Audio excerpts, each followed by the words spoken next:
Hello and a warm welcome to the Open Treasury podcast, your go-to source for the latest news and analysis in corporate cash and treasury management.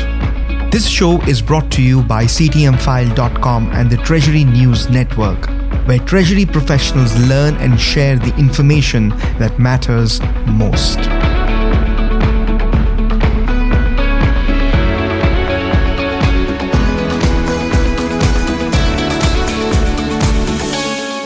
I am your host Pushpendra Mehta. Today's episode of the Open Treasury podcast is not only important but special and significant, and to know why, I would request our podcast audience to stay with us right till the very end of this podcast discussion. Joining me today are Jack Large, editor of CTMfile, and Ben Poole, writer at CTMfile. Welcome back, Jack and Ben.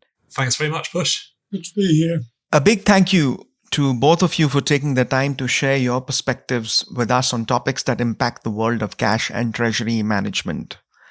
Let's delve deeper and get your viewpoint on our topics for today, namely compelling reasons why India will be the next frontier for global companies, US Federal Reserve launches FedNow real-time payment systems, UK inflation falls to a 16-month low, US business leaders' economic outlook remains tempered, and why climate change may make 9 to 5 a thing of the past. Our audience can read articles, interviews, and industry roundups by visiting ctmfile.com or by following the links in our show notes. Let's begin our discussion with our first story for today, which is about India's rise as the next frontier for global companies. Despite India being a country of vast contrasts, it is currently the world's fifth largest economy and is likely to overtake Germany and Japan to become the third biggest economy globally by 2030, as stated by both S&P Global and Morgan Stanley. It is also projected to be the fastest growing economy in the world in 2023, according to the IMF. India has arrived on the global stage and offers attractive long-term economic opportunities and a thriving investment environment to multinational corporations and overseas investors. An emerging global economic power, India is being viewed with strategic importance even by the most valuable company in the world, Apple. According to Morgan Stanley analyst Eric Woodring, India actually is Apple's next growth frontier. Woodring forecasts that Apple India can grow its revenues 7 times to $40 billion over the next decade. There are 3 reasons why multinationals and their CEOs, CFOs, and treasurers should focus on entering, expanding, or investing in India, the new engine for global growth. First, India's surging stock market and robust economic growth is attracting record foreign investment. Second, emergence as a China plus one alternative spurred by massive infrastructure spending and deepening economic ties with Western powers. And third, fueled by its homegrown instant payment system, India is the undisputed global leader in real-time payments and is also one of the fastest growing e-commerce markets. Jack, if you were a corporate treasurer of a multinational corporation, how would you view India's growth story and what impact would you expect it to have on your international treasury operations?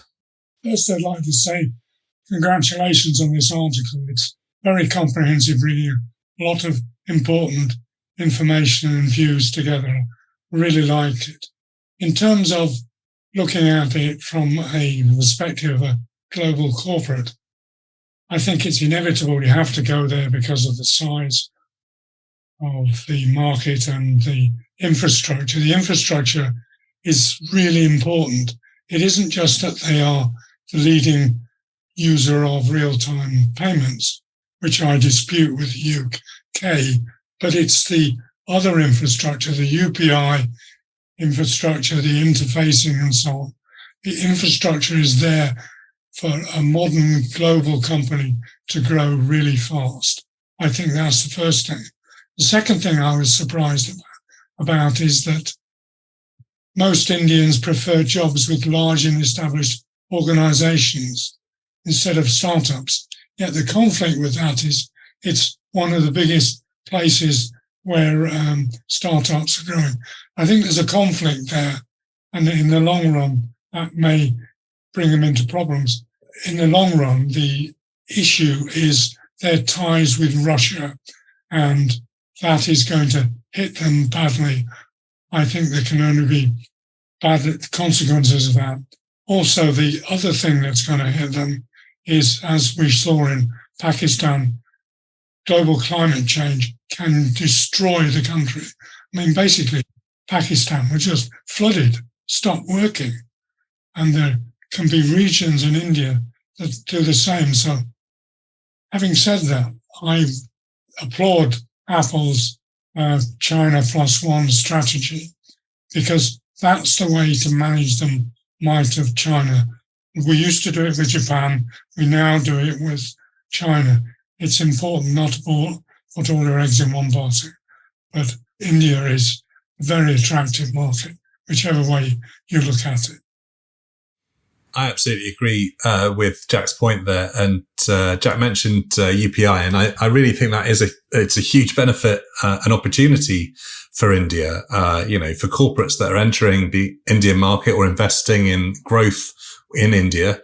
The fact that you can have that transparency and control of payments that UPI offers when dealing with suppliers, alongside the liquidity benefits that instant payments can bring. In your story, Push, you quote that India is in line to hit 235 billion real-time payment transactions by 2027. In today's industry roundup on CTMfile, we ran a story that the clearinghouse's RTP network in the US just celebrated 500 million instant payments. So it's not even in the same league. And the fact that UPI has built all these different partnerships with various countries around the world, I thought was really interesting, because that sort of builds in that cross-border angle as well, which is obviously crucial for corporates. Can I come back on the UPI? The infrastructure that India have built inside a country which has got in extremes of both wealth and poverty, that infrastructure goes all the way down to even the poorest people, which is really important. It enables you to open up the markets. I agree with you. India is a place where I would go. And we've mentioned China a couple of times, and I think some of the potential for India is based on some of the stuff that's happening in China, and why China is perhaps becoming a less attractive destination. And you mentioned population demographics in the very early part of your article, Push. And that's a really interesting juxtaposition with China, because they're having huge workforce issues at the moment on like two fronts. They've got huge youth unemployment. I think 20.4% unemployment amongst 16 to 24-year-olds at the moment, combined with an aging population. 30% of China's population will be over 60 by 2035. So they've got those two challenges, and it just kind of leaves the door open a little bit for India to sort of identify itself and prove itself as a sort of a working alternative if China struggles with some of those issues. We shouldn't overlook the fact that the infrastructure in India is interlinked with all sorts of different religions and so on, which is starting to cause problems as we get more mature society and so on.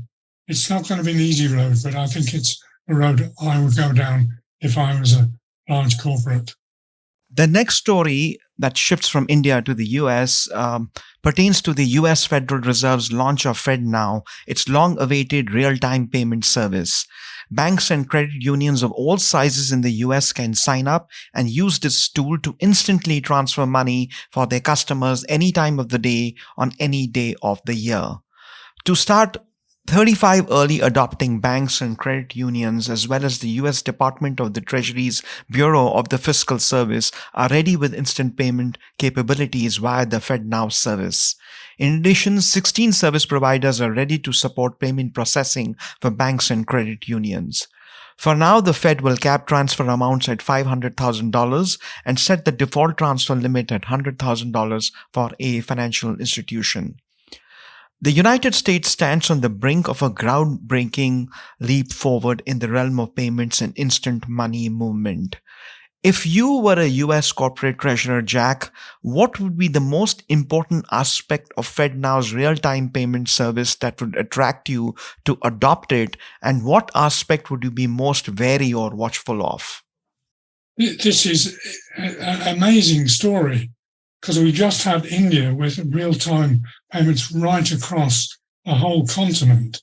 And here we've got the US, where only 35 banks are early start adopting banks. Okay, the service providers have moved in, but the concept, they've got so far to go. I think it's going to take many, many years. I think the service is fine.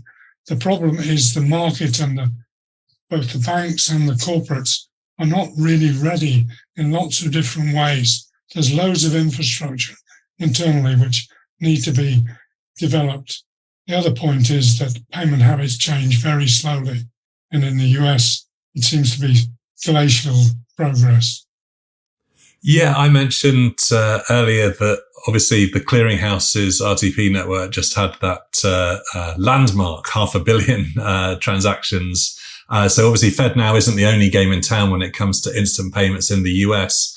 And as Jack rightly says, this is very early days. Like, it's just launched, so it's quite small in terms of the connections to it for now. But I think what's really interesting is that it's owned and run by the Federal Reserve compared to the clearinghouse, which is essentially run by the big banks. And, you know, we know from all the stories around the banking turmoil in the US, just how many hundreds, if not thousands, of regional banks and smaller banks there are across America.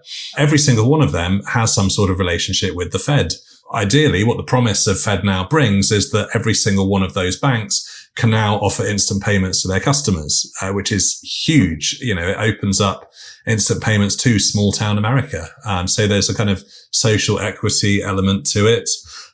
It probably, if that, you know, takes off, could change consumer behavior, impact the relationship that people have with the government, for example, around payments, government payments. And crucially, from our perspective, also how customers transact with businesses. So that's pretty exciting, I think. And if they can actually get the motor started and get building out the connections to all the different banks. But I just thought that's an interesting wrinkle between FedNow and the RTP network. The other important point is that the Fed are going to have to be the ones who drive the move to digital currencies.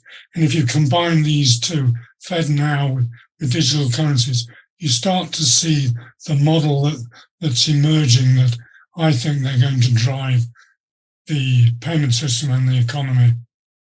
Yeah, there will be some challenges for corporates who are looking to maybe adopt instant payments as a channel in the US. One I was thinking of was, you know, trying to convince hundreds or thousands of suppliers to move to FedNow when they've been perfectly happy for decades paying and receiving checks, for example. So that's going to be a huge sort of culture shift that needs to happen.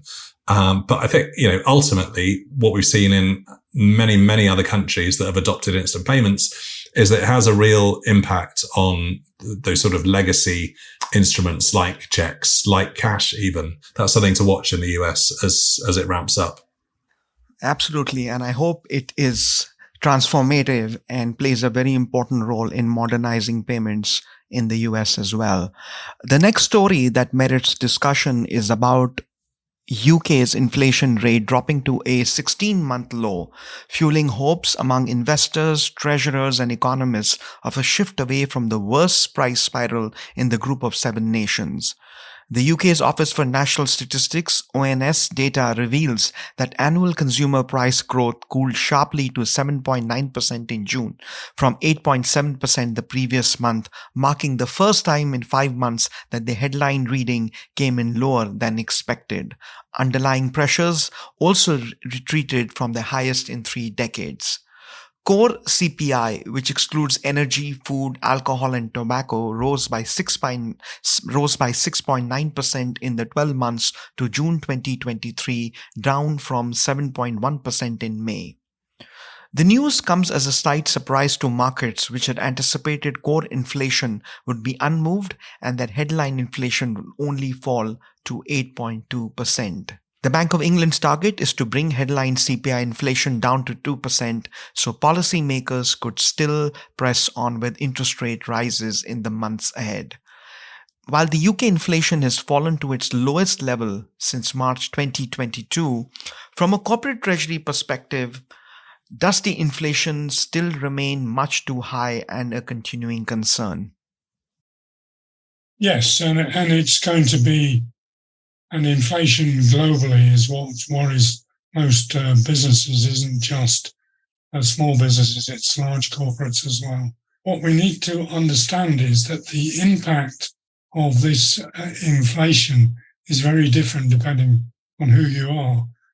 If you're just surviving, the inflation of key things like food and heat is still at 17.4%, and that is causing a significant social impact. For example, I know teachers who are buying breakfast for their kids when they come into school. They get free school meals.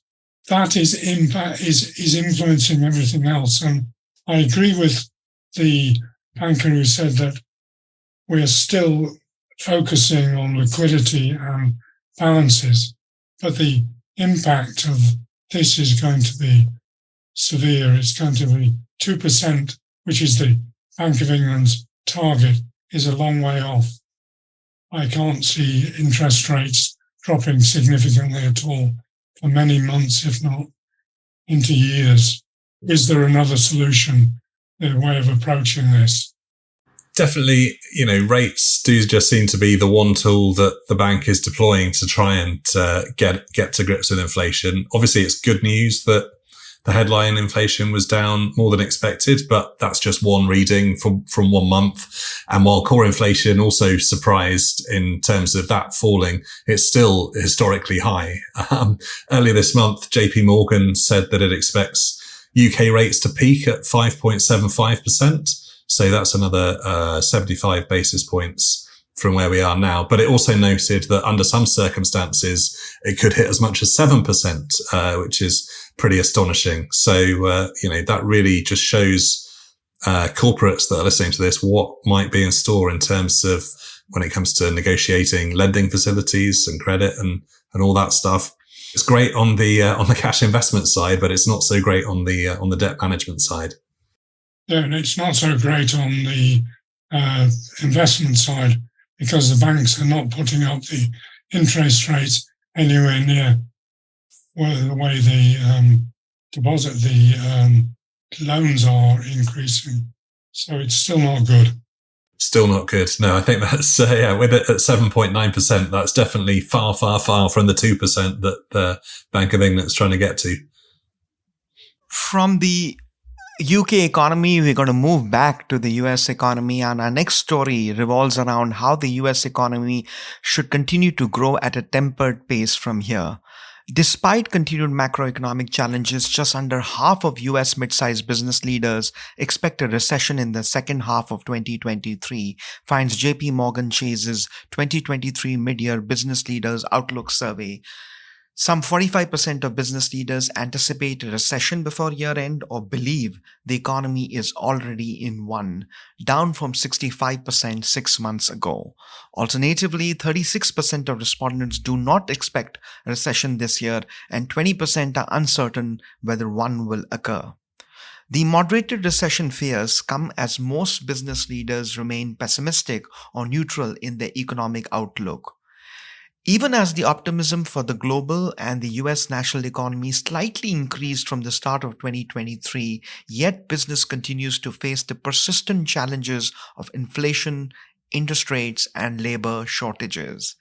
Ben, you covered JP Morgan Chase's Mid-Year Business Leaders Outlook Survey for CTMfile.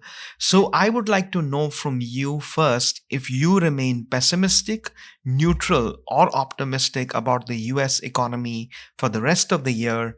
And in such an environment, do you think corporate treasurers should prioritize safety and strong liquidity over yield? I'm always optimistic, Push. In every area. So let's think about the US, it links nicely to the previous story because it's another tale of high costs and concerns over rates, but this time obviously from the US perspective. I think America is ahead of certainly where the UK is and probably where Europe is in terms of getting a handle on costs and inflation. That's, I think, down at 3% in the US right now. So that's testament to the ramp up that the Fed went on last year. They had some very aggressive interest rate rises in a row, consecutive 75 basis point hikes to really sort of front load the pain, if you like. So now that we're sort of out of the other end of that, I can understand why sentiment has maybe not defrosted, but thawed since the start of the year. I was interested how businesses in any survey like this always seem to be more confident of their own ability than the economy that they're in.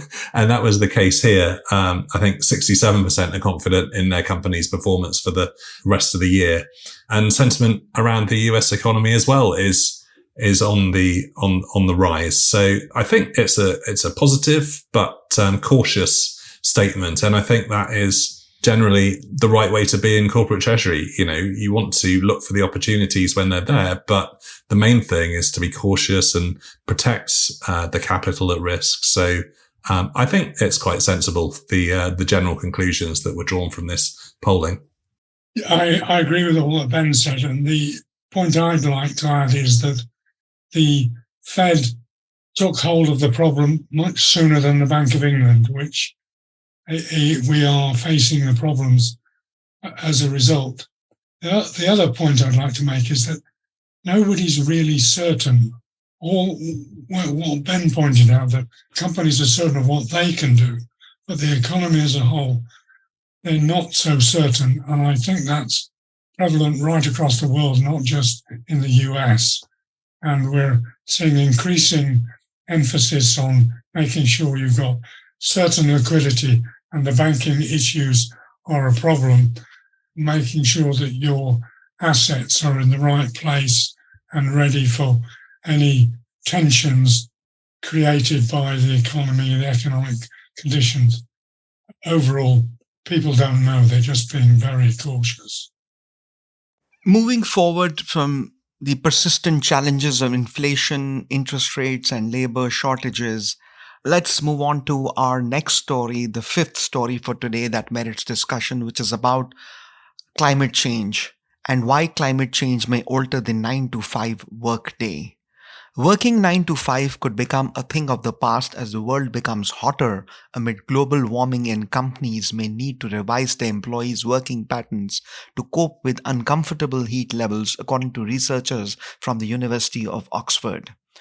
Their studies suggest that in the UK and across Europe, workers may need to start their shift at 6 a.m. and finish by 2 p.m. in order to beat the afternoon heat. For those with a long commute, this could mean starting the day as early as 3 a.m. or 4 a.m. to get ready, leave for work, and reach work on time. The study published in the journal Nature Sustainability claims that the UK is one of many European countries that will have to adapt the most to cope with higher temperatures. Climate change affects virtually every corner of the world economy, with the potential for cascading damages and unprecedented systemic and financial risks to globally interconnected economic and corporate systems. Jack, do you think a time has come for more global corporations to assess geographical locations where their company operates that are particularly vulnerable to the effects of extreme weather and accordingly take measures to adapt to higher or colder temperatures, such as reworking regular work hours? Yes, but first I'd like to congratulate whoever wrote the title, Why Climate Change May Make 9 to 5 a Thing of the Past. That's a great title. The other thing about this is that we're starting to see, and we've already seen it, where Treasury departments are made up of people in different countries and regions, even though they're part of the same team. This, I think, is going to increase that impact. The other thing it's going to increase is the amount of working at home, because setting off for a commute at 3:00 in the morning is a no in my book. I just wouldn't do it. But I would get up to do some work in the office round the corner in the other bedroom or whatever. The other thing that is critically important, as it was mentioned in the report, is that companies are going to have to refocus how their buildings work so that they are able to cope with these extremes of temperature. We're starting to see that coming. I know a company in Manchester who put in solar panels. Thank you, that's the word, solar panels. And yet they're having to also put in increased insulation. It isn't just the solar panels, it's the insulation, and they're having to accept working at home as well and combinations. We're starting to see an evolution of how companies work. It isn't just the pandemic, it isn't just the global climate change. It's a whole way of working, new working, that's having to take place. And the Treasury is going to have to adjust to this too. They're not going to be immune from this. Yeah, it reminds me a lot of how everyone had to react when the pandemic started. A lot of some of those sort of temporary infrastructures that were put in place so treasurers could still work, they could still, sign off payments without being in the office, without necessarily having their key that they might need to use to sign into their specific desktop. So there's kind of been a run through of what this could look like in a sort of a more flexible working scenario. But yeah, I absolutely agree with Jack in terms of the overall work that companies have to do, because the report was saying that, places like the UK, Switzerland, Norway will get a 30% increase in days of uncomfortably hot temperatures, which, speaking from a UK perspective here, the infrastructure in this country is in absolutely no position to handle that. So many offices lack, even basic air conditioning. And most Americans are shocked when they come to the UK because they're like, what?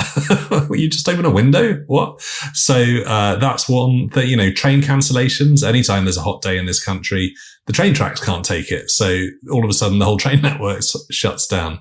So, the climate emergency is kind of making it impossible for people to get to work in the first place.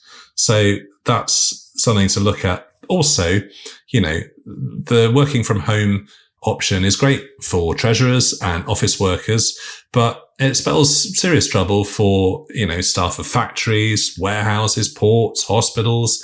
The list goes on of jobs that you can't work from home and do successfully. So it really needs a whole sort of top down. This is something that the government should be leading on, I think, in every country, and, hopefully, collaborating with each other and figuring out how to do this. But I'm not sure that's happening at this precise moment in time. We also need, at a CEO level in large companies, they need to have strategies that encompass all those different aspects that Ben mentioned and the some that I mentioned. It's not just the government, it's the leading companies that are going to have to do this. And CEOs of small companies, 40-man companies, are going to have to do it as well. In the UK, Ben mentioned lack of air conditioning, but the primary problem we've got is there's lack of insulation in the buildings so that we can cope with extreme cold and extreme heat. It's not good. We're not well prepared. We are not well prepared. And if I may add to that, I think besides corporate and board social responsibility, I think it's important even at a personal level for each individual across the world to demonstrate a certain sense of personal social responsibility to combat the challenges that may arise because of climate change. I agree with that last point entirely. It's individual responsibility as well. It's not the CEOs that are managers. It's individuals' responsibility as well. We all have it. Absolutely. Finally, I'd like to move to what I would, the very reason when I mentioned in the beginning of the podcast discussion, I requested our audience to stay with us till the very end.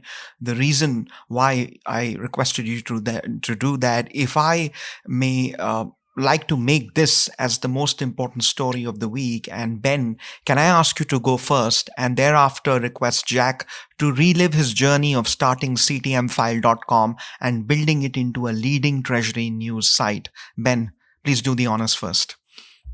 Okay, great. Well, you've sort of leaked the top story here, Push, but it's Jack's final Open Treasury podcast with us on CTMfile today. And so I just wanted to spend a short moment just reflecting on Jack and CTMfile. I've known Jack ever since I was at GT News back in the noughties, if you can remember the decade, about 2 decades ago. And he's been a tremendous inspiration for me as I've worked building a career in corporate treasury journalism. What I most admire about Jack is he's got a brilliant, how should I say this, BS detector. So if a bank or a tech company is, they're launching a new solution for the treasury market, Jack is excellent at getting under the hood of it, asking all the right questions. And if it doesn't do anything to actually help corporate treasurers, he'll call that out immediately.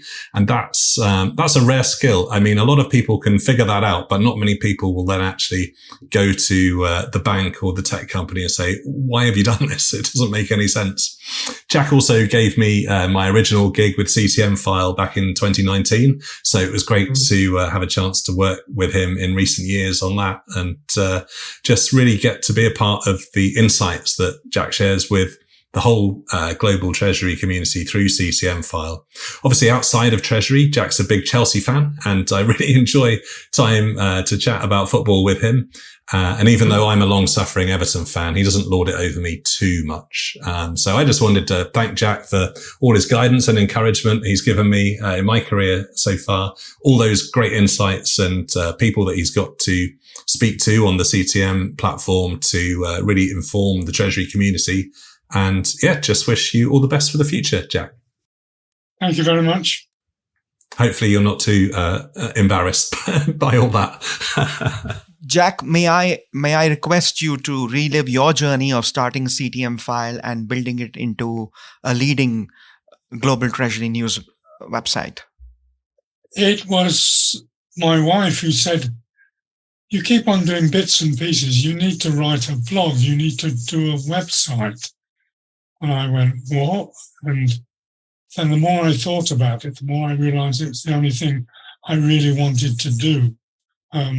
And do it my way, not the GT News way or the other applications. Do it in a way that my way of looking at it.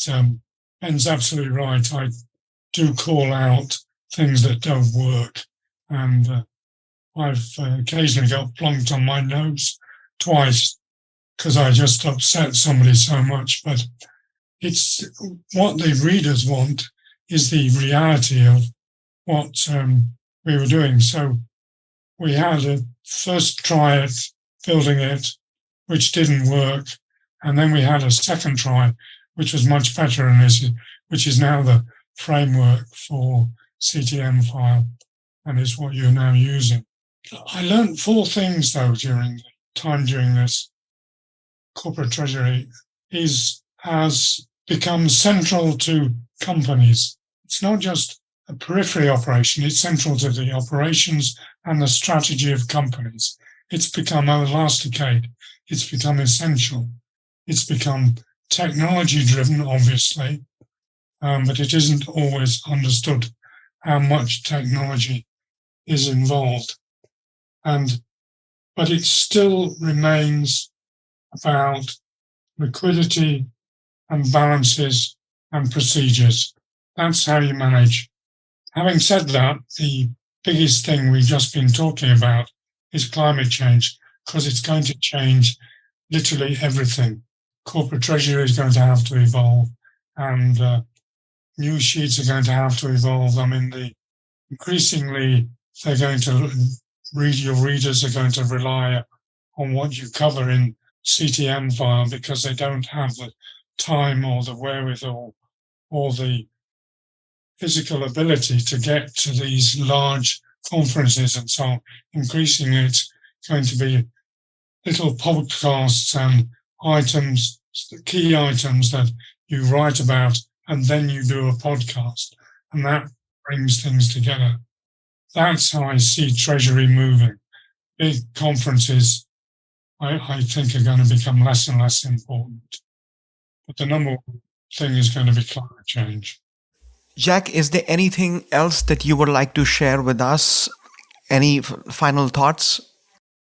No, I'd just like to say thank you to Strategic Treasury for taking it over and making it work much better, because there are more people involved and able to go to a scale that I wasn't interested in doing. I'd run a company with 1,100 staff before, and I didn't enjoy that.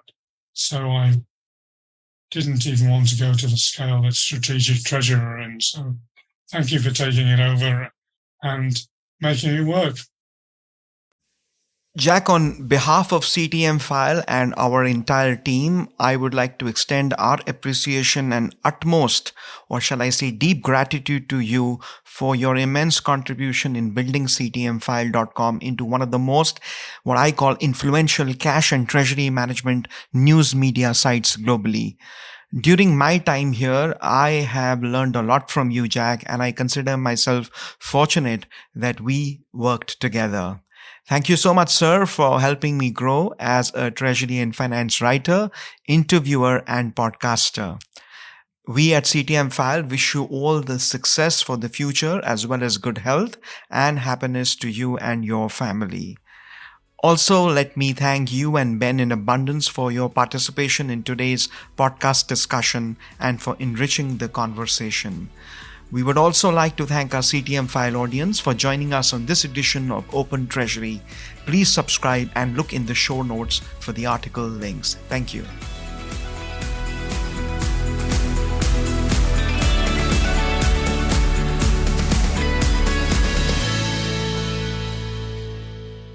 This podcast is provided for information purposes only, and statements made by CTMfile or guests on this podcast are not intended as legal, business, or consulting advice. For more information, visit ctmfile.com.